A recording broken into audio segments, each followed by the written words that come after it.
여러분 더위를 피하여 예배당으로 오신 거 축하드립니다.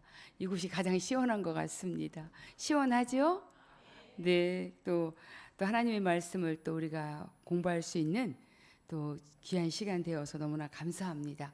지난주에 우리가 침묵기, 중간기, 구약의 강을 건너 침묵기, 중간기를 다루었고요.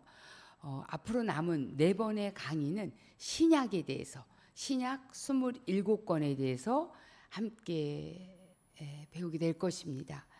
이제 그 어려웠던 구약을 보면서 또 많은 그 역사 속에서 하나님 말씀을 불순종하며 살아왔던 구약 시대의 이스라엘 백성들의 삶을 보면서 또 하나님께서 우리에게 말씀하신 영역들이 많이 있다라고 생각되어집니다. 그래서 오늘은 신약 시대를 알아야 예수님의 은혜를 누린다라는 주제를 가지고 파노라마 강의를 9강을 시작하도록 하겠습니다.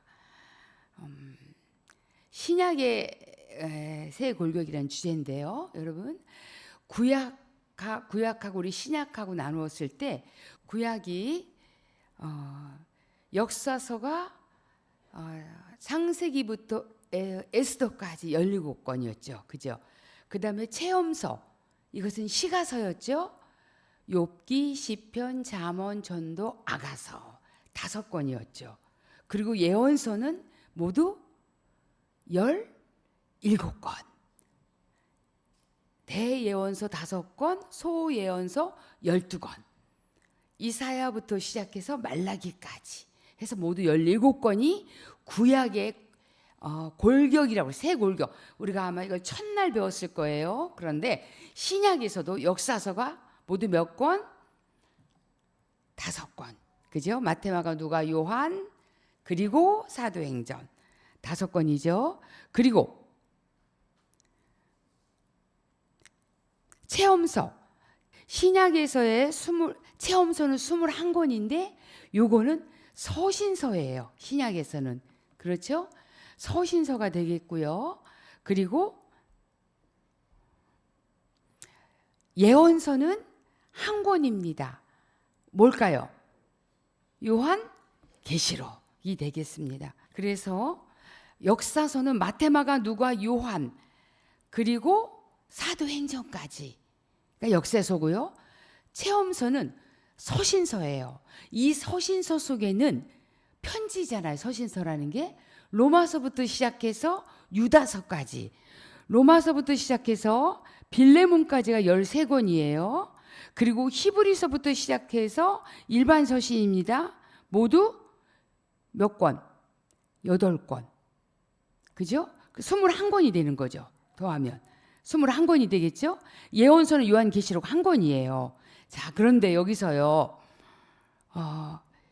사도 바울이 쓴 서신을 바울 서신 13권이 바울 서신이 되겠습니다. 그리고 여기 8권은 일반 서신이라고 이렇게 할 수가 있겠어요. 자, 그런데요, 히브리서는 누가 저자인지 몰라요. 그래서 사람들은, 혹자는 학자들이 이 히브리서는 사도 바울일 것이다. 어떤 사람들은 아볼로일 것이다. 어떤 사람은 브리스길라와 아굴라일 것이다. 지금 많이 분분해요. 왜냐하면 바울 서신의 특징은요, 바울이 쓴 편지글 13권은요 공통적인 특징이 있어요. 앞에 너에게 평강이 있을지어다 하면서 그리스도의 종된 나 바울은 하고 다 들어가요. 그런데 유일하게 히브리서만큼은 앞에 어떤 인사도 나타나지가 않아요. 그리고 내가 누구라고 말하질 않아요. 그런데 이 히브리서가요, 굉장히 중요한 것이 뭐냐면, 히브리서는 신약인데도 구약적 요소가 굉장히 많이 들어있어요. 그래서 히브리서를 말할 때 신약 속에 작은 구약이다 라고 이렇게 표현되는 것이 히브리서예요. 그래서 저도 히브리서를 읽다 보면 예수 그리스도가 대제사장이 되신 거에 대한 우월하신 대제사장이 된 것, 탁월하신 대제사장인 것에 대해서 굉장히 많은 것을 할애해서 거의 9장까지를 할애합니다. 그래서 구약의 이야기들이 계속 나오게 돼요. 구약의 성막 이야기들이 나오게 됩니다. 왜냐하면 대제사장 이야기이기 때문에. 그래서 여러분 히브리서 읽을 때 좀 어렵게 느껴질 수가 있었을 거예요. 그러나 그런 것을 좀 여러분이 좀 생각하시면 되고요. 그러나 누가 썼는지는 모른다는 것입니다. 그래서 마태, 마가, 누가, 요한, 복음은 사복음서라고 하고요. 마태, 마가, 누가 복음은 공간복음. 다시 말하면 비슷비슷하게 썼다라는 거예요. 유사점이 같다라고 해서 공간복음. 요한복음은 요한복음이죠. 그 다음에 교회 역사를 기록하고 있는 것은 뭐냐? 사도행전이라는 거예요. 여러분 우리가 신약을 많이 읽어서 여러분 잘 아실 거예요. 그죠? 그래서 요 부분이 사복음서, 요 부분이 사도행전, 요 부분이 체험서이면서 서신서 21권, 예언서 요한계시록 1권, 요렇게 볼 수가 있겠습니다. 그래서 1, 2, 3, 4, 5, 6, 7, 8, 9, 13번까지 빌레몬서까지, 그러니까 무슨 서신? 바울 서신. 그러니까 바울이 로마서는 로마 교인들에게, 고린도 교인들에게, 바울이 누구에게? 바울이 갈라디아 교인에게, 바울이 에베소의 교인에게, 바울이 빌립보 교회에게, 바울이 골로새 교회에게, 데살로니가 교회에게까지가 교회에 쓴 편지예요. 교회에게. 그런데 디모데 전후서, 디도서, 빌레몬서는요 사람에게 쓴 거예요. 디모데 전서, 후서는 사람 누구일까요? 디모데 목사님한테 쓴 거예요. 디모데가 사도 바울의 굉장히 중요한 제자였잖아요. 이 사람이 어디서 목회를 했냐면요, 에베소에서 목회를 했어요. 터키 땅, 소아시아 땅, 거기에서 이 디모데가 목회를 했습니다. 그래서 목회를 잘하도록, 나이가 연소하기 때문에 혹시라도 깜볼까 봐, 사람들이 그 권위에 들어오지 않을까 봐 해서 디도서, 디모데 전후서, 요 빌레몬서는 뭐라고 하냐면, 그래서 목회 서신이라고 그래요. 목회에 도움이 되는 서신이다 해서 목회 서신이라고 불린 거예요. 그런데요, 히브리서, 야고보서, 베드로 전서, 후서, 요한 1, 2, 3서, 유다서는요. 자, 히브리서는 작자가 누구지만 히브리인에게, 그다음에 야고보서는요, 다른 편지는 바울이 교회에게, 바울이 디모데에게 썼다면, 야고보는요, 야고보가 다른 사람에게 쓴 거예요. 수신자에게 쓴 거예요. 베드로가 수신자에게 쓴 거예요. 요한 1, 2, 3서도 동일하게, 여기 그러니까 로마서하고 고린도전서는 수신자를 대상으로 써졌죠. 주제가 무슨 말인지 이해하시겠어요? 로마서, 이것은 로마인에게 쓴 거지만 반대로 베드로 전후서는 베드로가 썼다는 거예요. 흩어져 있는 그리스도인 나그네에게, 흩어져 있는 고난당하는 성도들에게 썼다라는 거죠. 사도 바울이 쓴 바울 서신과는 조금 반대 입장이라는 것을 기억해 주세요. 요한 1, 2, 3서는 예수님의 제자였던 12제자 가운데 막내였던 요한, 아시죠? 요한복음을 쓴 요한, 그리고 요한계시록을 쓴 요한. 그래서 요한은요, 예수님의 제자이면서 5권의 책을 쓴 거예요. 요한복음, 요한 1, 2, 3서, 요한계시록을 쓴 거예요. 네, 그래서 이렇게 체험서는 여러분들이 보시면 되겠습니다. 테리올 목사님께서 신약을 12시대로 이분이 우리가 공부하기 좋게 나눠 놓으셨어요. 그래서 사복음서 중에서 네 가지 복음을 한 시대로 이렇게 분류를 해 놓으셨는데, 자, 우리가 잘 아시죠? 사복음서, 마태 두 번째, 큰 소리로 마태, 마가, 누가, 요한. 이 중에서 예수님의 제자가 누구죠? 열두 제자 중에 누구가 예수님의 제자일까요? 그렇죠. 마태와 요한. 세리예요. 이 사람은 어부였어요. 그럼 마가는요? 마가는 누구일까요? 누가는 또 누구예요? 자, 누가복음을 쓴 누가는요, 또 한 권의 책을 씁니다. 어떤 책일까요? 누가복음을 쓴 누가는 신약 성경에서 또 한 권의 책을 써요. 그렇죠. 사도행전을 써요. 사도행전을 썼어요. 누가는요, 의사 선생님이셨어요. 의사였어요.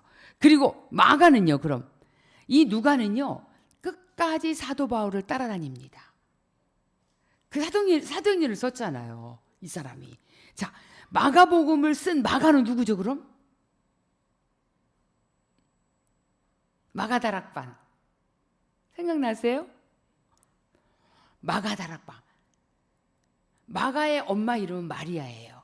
그런데 굉장히 부유한 집안이에요, 이 집안이. 왜 하냐면 마가의 외삼촌이 있어요. 혹시 기억하세요? 여러분들이 성경을 정말 많이 읽으신 줄 제가 알아요. 우리 일독하고 뭐 삼독도 하고 많이 했죠. 그런데 왜 우리가 이것이 금방금방 안 나오냐? 이유는 한 가지예요. 파노라마를 안 했기 때문에 그래요. 파노라마를 공부하시면 이게 금방금방 나옵니다. 이렇게. 그런데요, 이 마가의 외삼촌이 유명한 사람이에요. 바나바하고 마가의 엄마하고 형제예요. 외삼촌이니까. 근데 마가네 이 엄마 집이 굉장히 부자였어요. 그리고 바나바도 부자였어요. 그래서 바나바가 사도들 앞에 자기 재산을 다 내놓았던 사람이잖아요. 그리고 이 사람은 굉장히 정말 마음이 따뜻한 사람이야. 잘 남을 도와줄 줄 알고 케어할 줄 알고 상담해 줄 줄 아는 정말 좋은 그런 초대교회에서 없어서는 안 될 초대교회 안에서 중요한 역할을 한 사람이에요. 쉽게 말하면 교회 아버지와 같은 역할을 하셨던 분이에요. 그 사람의 조카가 누구냐? 마가라는 거예요. 마가가 나중에 누구의 제자가 되냐면요, 이 마가는 베드로의 제자예요. 그래서 혹자는 베드로 전후서를 베드로가 얘기하고 구슬로 마가가 썼을 것이다 라는 이야기도 하고 있습니다. 마가는요, 부잣집 아들로서 한마디로 고생을 안 했어요. 그래서 전도여행 갔다가 힘들다고 도망오기도 하고, 그래서 나중에 바나바와 바울이 갈라서는 요인 중에 하나가 이 마가 때문에 싸움이 일어나게 돼요. 나중에 또 설명할게요. 마가는요, 이 엄마가 굉장히 예수님께 헌신했던 자기 집을 내놓은 사람이에요. 120문도가 그 집에 모였잖아요. 제가 마가다락방 갔다 왔습니다. 제가 그때 되게 특별한 체험을 했어요. 굉장히 넓은 예루살렘 도시 안에 중심부에 이 다락방이 있는 집이었어요. 근데 저희 가이드가 여기가 마가네 집이었다라고 얘기를 하시더라고요. 그런데 제가 거길 간 사람들이 얼마나 많아요. 사람이 얼마나 많습니까? 관광객들이 막 밀고 씌고 막 들어가고 나가고 하는데 한 옆에서 어떤 한 8, 9명의 외국인들이 기도를 하고 있었어요. 기도를 하고 있었는데 제가 막 마가다락방 사람들 막 다 돌아다니다가 제가 기도하는 사람들한테로 간 거예요. 제가 갔는데 그냥 그 사람들 곁에만 갔어요, 제가. 근데 그 성령의 임재가 저한테 임하기 시작했어요. 그러면서 막 눈물이 막 쏟아지기 시작하는데 우리 팀들이 막 30명, 40명이잖아요. 여기 지나가면 다음 코스로 가야 되는데 내가 여기서 만약에 이탈되면 저는 찾을 길이 없잖아요. 그때 제 마음은 어떤 마음이었냐면 나 이들하고 같이 있고 싶다. 그냥 기도가 막 저절로 되는 거야. 그리고 예수님이 마치 지금 이 시간 함께 하시는 것 같아요. 여기 계셨어요. 제가 그 예루살렘 마가네 집에 가서 그 체험을 하면서 얼마나 막 그 아쉬움에 나 여기 있고 싶은데 막 호루라기 불고 빨리 오라고 막 그래서 할 수 없이 제가 그 임재하시는 예수님이 계셨던 그곳을 제가 떠날 수밖에 없었어요. 너무 좋았습니다. 그 마가.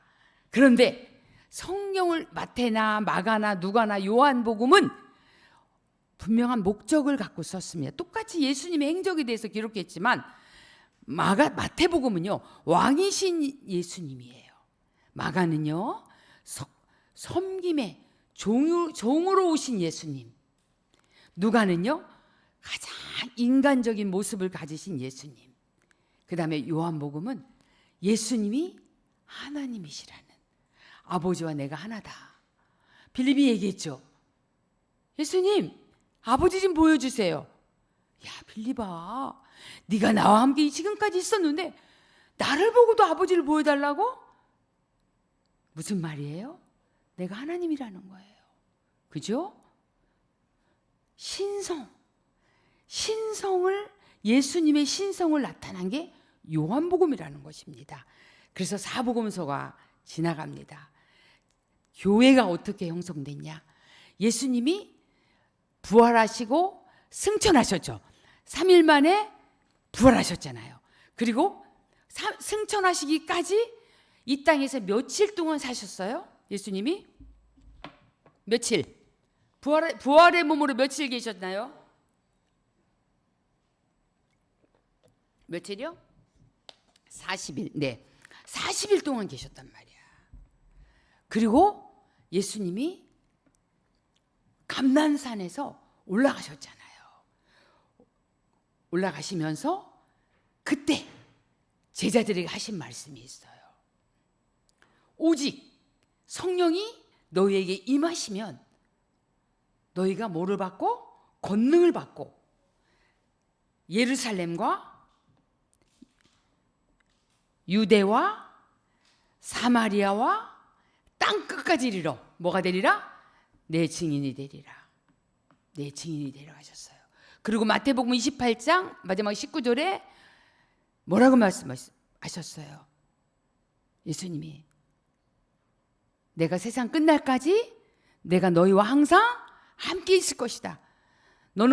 너희들은 가서 내가 분부한 모든 것을 가르쳐 지키게 하라. 내가 세상 끝날까지 너희와 함께 하겠다.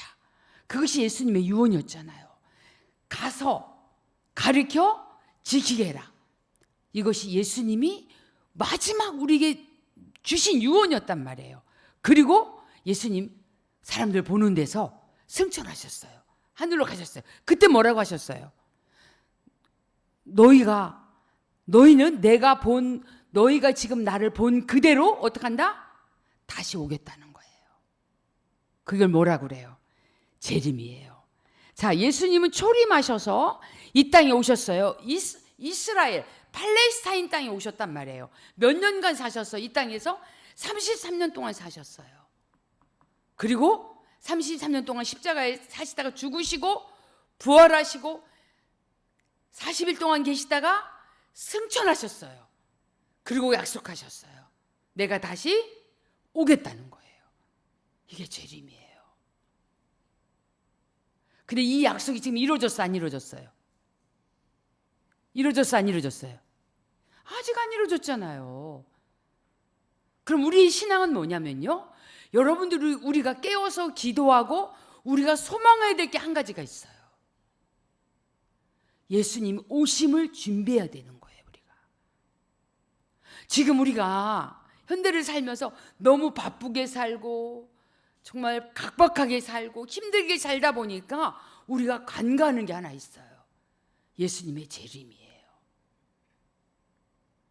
땅끝까지 복음이 전파되면 어떻게 된다? 내가 오리라 하셨어요. 그리고 마태복음 24장에는 많은 징조들을 보이신다고 그랬어요. 예수님 오시기 전에. 그럴 때 밭에 있는 사람이 두 사람이 있다가 한 사람은 올라가고 하나는 남게 될 것이라고 그랬어요. 휴거가 일어난다고 그랬어요. 예수님이 공중재림이십니다. 우리를 데리러 오신다고 하셨어요. 이걸 믿으셔야 돼요. 예수님의 초림은 땅에서 태어나셨어요. 예수님, 그죠? 베들레헴에서 태어나셨잖아요. 이 약속이 구약 속에서 400번 이상 초림할 거에 대해서 약속하셨어요. 그런데 신구약을 통틀어서 재림에 대한 이야기는요, 훨씬 많은 약속을 하신 거예요, 여러분. 800번 이상 하셨대요. 예수님 다시 오십니다. 아직 이루어지지 않는 약속이 있다면 어떤 약속이냐? 예수님 다시 오시는 약속이에요. 우리나라가 1992년도에 재림 사건 굉장히 떠들썩했잖아요. 그래가지고 그것 때문에 우리 교회 안에 어떤 안 좋은 영향력을 미쳤냐면 재림에 대해서 말하지 않는 거예요. 그걸 말하면 마치 이상한 기독교처럼 보여질 수 있다라는 거예요. 그렇지 않습니다. 예수님 반드시 다시 오셔요. 다시 제자 오신다는 거예요, 여러분. 믿으십니까? 그때까지 우리는 복음을 전하는데 성경학자들에 의하면 거의 다 복음이 다 들어갔대요. 오실 일만 남았어. 예수님 오실 일만 남았어요, 이제는. 신약의 12시대 가운데 마태, 마가, 누가, 요한, 사도행전 이렇게 해서 12시대를 이렇게 나눴는데 이걸 제가 조금 더 설명을 드리겠습니다.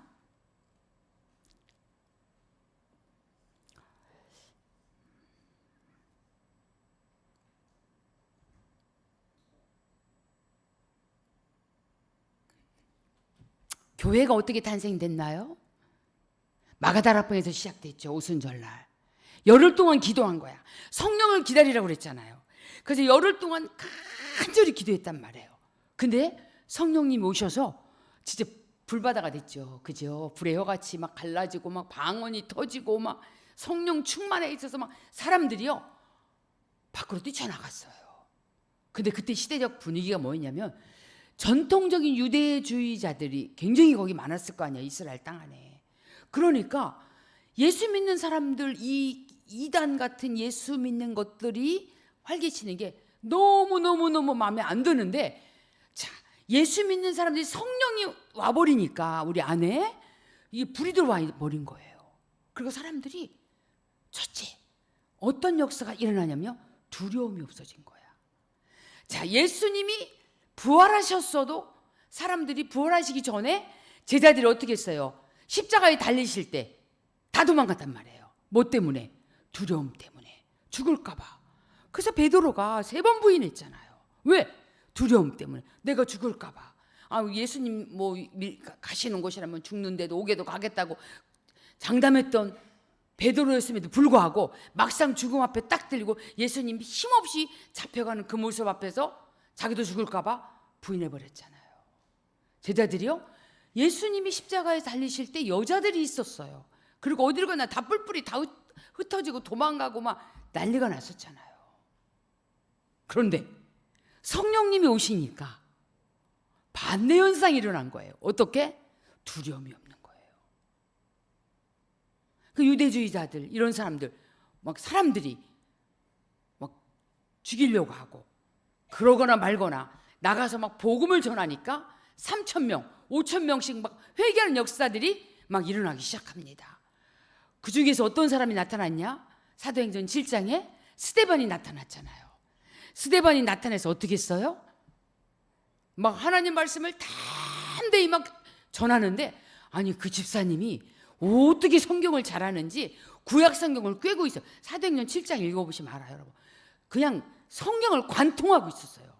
그때 누가 있었냐? 사울이라는 청년이 있었어요. 그런데 사울이라는 청년이 어떤 사람이냐? 이 친구는 유대인이었어요. 정통 유대인이었고요. 로마 시민권을 갖고 있었고요.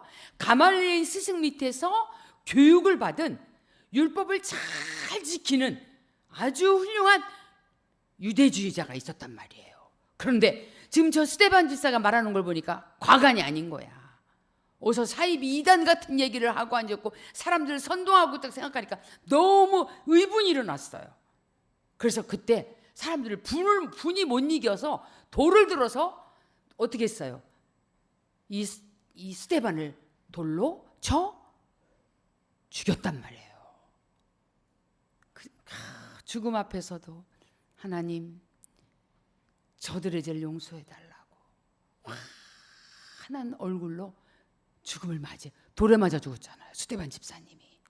그때 그 옷을 지킨 사람이 누구예요?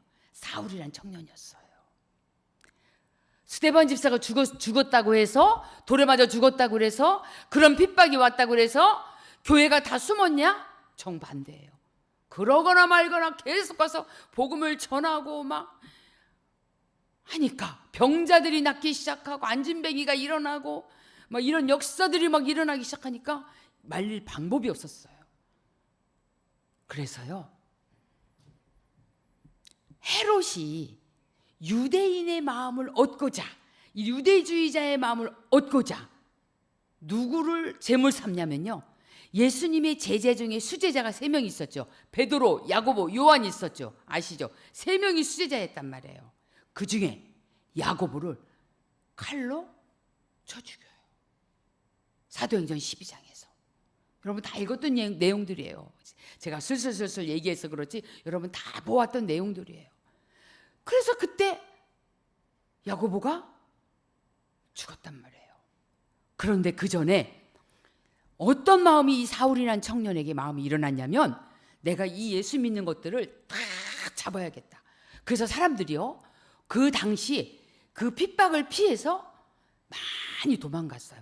그래서 어디로 갔냐면 시리아 땅, 지금 시리아 땅 다마스커스, 다메섹이라는 곳에도 갔고요. 많이 사람들이 흩어지기 시작했어요. 그때 공문을 가지고 이 사울이라는 청년이 예수 믿는 사람들 다 잡아들여가지고 그냥 감방에 집어넣으려고 갔는데 가는 도중에 갑자기 쓰러진 거예요. 그리고 하늘에서 음성이 들립니다. 사울아 사울아 내가 어찌하여 나를 핍박하느냐. 주여 누십니까? 너무 놀란 거야. 자기 이름을 부르는 하늘의 음성을 들었기 때문에 너무 깜짝 놀랐어요. 주여 누시니까 나는 네가 핍박하는 나사렛 예수다. 눈이 멀었잖아 3일간. 아나니아라는 사람이 어떻게 했어요? 환상 중에 그걸 알게 되잖아요. 그를 데려다가 기도해주고 안수시켰잖아요. 그 사람이 누구예요? 사도 바울인 것이에요. 사울이라는 이름을 가진 청년이 이름을 바울로 바꿉니다. 그래서 사도 바울인 거예요. 그때 하나님으로부터 부르심을 받습니다. 내가 너를 이방인에게 복음을 전한 그릇으로 사용하겠다. 자, 여기는 지금 예루살렘이 아닌, 유대인들이 아닌 예루살렘 밖에 이방인들을 위해서 복음을 전하는 나의 그릇이다. 그 미션, 그 부르심을 소명을 받게 된 거예요. 이 사도 바울은 어디 사람이냐면요, 길리기아라는 5사람이에요. 이집트 부잣집 아들인 것 같아요. 태어날 때부터 로마 시민권을 받았고 철저한 유대인 교육을 받았던 그러한 청년이었어요. 그런데요, 예수를 믿고 변화가 된 거예요. 그럼 유대인들이 환영할까요, 안 할까요? 절대 환영 안 하죠. 돌았다고 하겠죠. 저놈도 미쳤구나, 그렇게 생각을 했겠죠. 약 11년 동안 사도 바울은 고향에 가 있게 됩니다. 아라비아 3년이라는 기간 동안 안에서도 또 이제 훈련도 받기도 하고 약 11년 동안 길리기아 다소에서 이 사람이 있게 돼요. 그때 이 사람을 데려다가 사역을 시킨 사람이 누구냐? 누굴까요? 바나바였어요. 어디서? 안디옥이라는 지역에서 데려다가 1년 반 정도인가요? 가리키게 했어요. 가리키게 해서 어떻게 합니까? 열심히 성경 공부 가리키고 해서 많은 제자들이 일어났어요. 그래서 사도행전 13장에 안디옥에 있는 그리스도인들을, 그리스도인이라는 이름을 첫 번째로 불려진 곳이 안디옥 교회였잖아요. 거기서 바나바와 바울을 따로 세웁니다. 그래서 어떻게? 선교사로, 일단 단기 선교사로 파송을 시켰어요. 왜냐하면 이방인들에게 그 복음을 전하기 위해서 바나바와 바울을 따로 세워요. 그래서 둘이서 전도여행을 가면 되는데 거기에 누가 하나가 달라붙었어요. 그게 누구냐? 마가. 부잣집 아들 마가가 달라붙은 거예요. 셋이 간 거예요. 여러분, 전도여행 가서 좋겠습니까? 화장실이 제대로 있겠습니까? 먹을 것이 충분하겠습니까? 어지간히 속을 새겼던 것 같아요. 나 집에 간다. 외삼촌 나 갈 거예요. 나 여기 못 하겠어요. 나 언제 가요? 우리 언제 집으로 가요? 어지간히 힘들게 한 것 같아요. 이게 셋이서 떠났던 전도 여행이 뭐냐? 바울의 1차 전도 여행이 되겠습니다. 셋이서 떠나요. 그리고 돌아왔어요. 그냥 뿔따구가 난 거죠, 사도 바울은. 왜냐하면 그냥 가서 열심히 전도하기도 바빠 죽겠는데 그냥 계속 그냥 말썽이나 부리고 집에 돌아가겠다고나 하고 앉아있고 뭐 맛있는 거나 찾고 앉아있고 얼마나 속이 상했겠어요. 그렇지만 바나바는 인내심도 많고 아버지 마음이 있고 자기 생질이잖아요. 조카잖아요. 참 품는 마음이 있어요. 다시 2차 전도여행을 가려고 할 때 마가를 데려가자고 했어요 또. 그러니까 나는 저렇게 가서 이상한 짓 하는 놈하고 절대 갈 수 없다고 해서 바나바하고 마가가 둘이 싸우게 된 거예요. 죄송합니다. 바나바하고 바울이 둘이 싸움이 붙은 거예요. 말다툼을 크게 했어요. 그래서 바울은요 신라와 함께 떠나고 바나바는 마가를 데리고 떠납니다. 근데요 한 번 원수가 끝까지 원수는 아니에요. 디모데 후서 4장에 보면 이런 사도 바울의 마지막 편지잖아요. 디모데에게 이렇게 얘기해요. 네가 올 때에 마가도 데려와라. 그 과정 속에 사도 바울이 혈기가 많이 죽었던 것 같고 마가도 많이 변화된 것 같아요. 마가를 그리워했어요. 사도 바울이. 나중에는 그런 모습들이 보입니다. 그래서 이 바울의 2차 전도 여행은요. 바나바와 마가를 떨어뜨리고 신라를 데리고 출발해요. 그래서 사도행전 16장에 누구를 만나냐? 디모데를 만나요. 그래서 이 디모데를 잘 훈련시키는 장면들이 나오게 됩니다. 그런데 여러분, 교회의 탄생은요 어떻게 시작되냐면요, 이렇게 사도 바울이 전도여행을 다닐 거 아니에요, 그죠? 각 지역마다 전도여행을 다닐 때마다 그 지역에서 교회가 생겨나는 거예요. 갈라디아 지방에는 갈라디아 교회, 고린도 지역에 고린도 교회, 빌립보 지역에 빌립보 교회, 루디아라 자주장사 간수 이런 사람들이 뭐 구원받게 되니까 교회가 생긴 거예요. 그때는 건물보다는 가정교회 형태로 많이 교회가 생겨난 것이죠. 그래서 사도 바울이 다녀와서 또 3차 전도여행을 떠납니다. 그리고 나중에 가는 곳마다 어떤 일이 벌어졌냐면요, 핍박이 너무 심했어요. 그래서 바울을 죽이려고 굉장히 많이 괴롭힘을 당하게 됩니다. 근데 나중에 바울을 잡았는데 바울이 얘기해요. 나 가이사한테 갈 거야. 나 로마 시민권 있는 사람이야. 나 재판 너네들한테 안 받을 거야. 나 로마로 갈 거야. 그래서 가이사 앞에 가겠다고 했어요. 가이사가 황제였잖아요. 그러니까 사람들이 로마 시민권이요? 그럼 우리가 함부로 그 사람을 대할 수가 없지. 그래서 바울이 로마로 가는 배를 타게 됩니다. 유라굴레라는 강푼도 만나고 죽을 뻔했잖아요. 여러분 아시죠? 사도행전 27장 막 가다 보면 26장 27장 가다 보면 또 배 타고 가다가 다 빠져 죽기 직전까지 가고 막 그런 어려움들을 겪게 됐잖아요. 그래서 자기 스스로가 자발적으로 로마로 호송되어 가는 그곳을 테리올 목사님은 4차 전도 여행이라고 표현했습니다. 이때 쓴 편지가 에베소, 골로새, 빌레몬, 빌립보서 이렇게 표현될 수 있어요.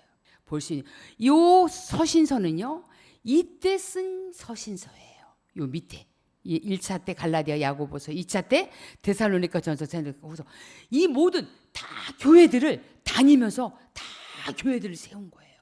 어떤 때는 3주간 있다가도 교회를 세우고, 에베소 교회는 오랫동안 있었어요. 고린도 교회도 오랫동안 있었어요. 있으면서 거기서 머물면서 사람들을 가리키고, 병든 자 있으면 치유하고, 이렇게 해서 교회들이 막 생겨나기 시작한 것입니다. 그렇게 시작된 교회가 오늘날 어디까지? 우리까지 교회가 계속된 거예요, 여러분. 하나님의 마음은 어디에 있을까요? 교회에 있어요, 여러분. 여러분 교회를 사랑하세요. 하나님의 마음은 교회에 있어요. 왜냐하면 교회는 예수님의 핏값으로 산 것이기 때문에, 예수님의 핏값을 주고 얻었기 때문에, 당신의 핏값이에요. 예수님 피로 우리 얻었잖아요. 예수님 피 때문에 우리 구원받았잖아요.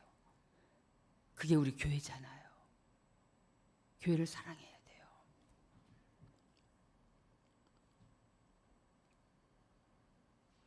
아까 했던 거 반복입니다. 다음 주에 또 나오기 때문에 그리스도의 초림과 재림에 대해서 할게요. 초림은 무슨 뜻? 초림이 뭐예요? 초림, 첫 번째 오셨다는 거, 그죠? 팔레스타인 땅에, 이스라엘 땅에 처음 오셨잖아요. 베들레헴에 오셨잖아요. 이걸 초림이라고 그래. 처음 왔다고 그래서. 그 다음에 재림은 다시 오시는 거예요. 지금 시대는 어느 시대냐면요, 교회 시대잖아요. 지금 교회 시대잖아요. 첫 번째 오실 때는 구유에 누우심, 그죠? 그런데 두 번째 오실 때는요, 너희가 나를 본 그대 산 위로 내려오심, 어린 양으로 오심.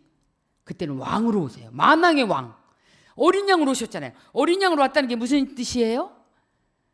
희생제물로 왔다는 뜻이에요. 보라, 요한복음 1장 29절, 보라, 세상 죄를 지고 가는 하나님의 어린 양이라고 그랬잖아요. 그렇죠? 그런데 만왕의 왕으로 오십니다. 왕권을 가지고 오십니다. 그때는 멸시받고 거부했어요. 사람들이 그를 멸시했어요. 거절했어요. 그런데 이제 만왕의 왕 되신 예수님 올 때 모든 사람이 무릎을 꿇고 경배하게 될 것이라고 그랬어요. 낮고 가난하고 잘 오셨어요. 그러나 권세 있고 풍성한 능력 있는 자로 오신다는 거예요. 원수들, 우리가 원수들이었죠. 죄로 말미암아 원수되었던 우리를 위해 죽으셨어요. 그런데요, 원수들이 예수님 다시 오시면 죽게 됩니다. 예수님을 대적하는 모든 자들이 예수님의 발 앞에 놓이게 될 것입니다. 사탄이 예수님을 시험했잖아요. 그죠? 광야로 데려가가지고. 그런데 그때는 사탄이 무정경이에 갇히게 돼요. 계시록에 나온 말씀이죠. 그리스도께서 의롭지 못한 세상에서 태어나셨죠. 그죠? 그러나 그리스도께서 세상을 의로 이끄셨다는 거예요. 죄를 위해 죽으셨다 부활하셨죠. 이제는 영원히 지배하고 통치하시는 통치자로 우리 예수님이 오신다는 거예요. 그래서 어떤 목사님이 잠들기 전에 꼭 이런 기도를 드린답니다. 주님, 오늘 밤인가요? 주님, 오늘 밤 오시는 건가요? 그렇게 기도하고 주무신대요. 혹시라도 오늘 밤에 오신다면 내가 주님을 만나니까. 이 영광스러운 장면을 제가 살아있는 시대에 겪게 될지 아니면 다음 세대에 겪게 될지 저는 모릅니다. 하나님이 우리 인생에게 두 가지의 비밀을 주셨어요. 내가 죽는 날짜하고 주님 오시는 날짜예요. 그렇죠? 나 죽는 거 아세요? 모르세요? 아무도 몰라요. 내가 내일 아침에 죽을 수도 있고 10년 후에 죽을 수도 있고 5년 후에 나 몰라요. 그건 하나님이 비밀에 붙이셨어요. 개인의 죽음 그리고 또 주님이 오시는 거. 그 재림도 비밀에 붙이셨어요. 그러나 우리가 알 수 있는 것은 징조들을 통해서 가까워졌다라는 거. 그것은 우리가 인지하면서 정말 내일 오실 것처럼 준비하면서 살아가는 성도들이 되기를 주님의 이름으로 축복합니다. 아멘. 네, 여기까지입니다. 다음 주에는요, 조금 더 디테일하게 입체적으로 예루살렘 지도를 보면서 이스라엘 지도를 보면서 하나하나 제가 이스라엘을 2번 방문했습니다. 2번 방문했는데 그래서 이스라엘 땅이 눈에 선하게 제게 있어요. 제가 그 장면들이 하도 막 빠대고 돌아다녀가지고 제가 2번을 정말 잘 은혜 가운데 다녀온 경험이 있어서 제가 다음 주에 좀 더 디테일하게 잘 전하도록 하겠습니다. 우리 기도하겠습니다.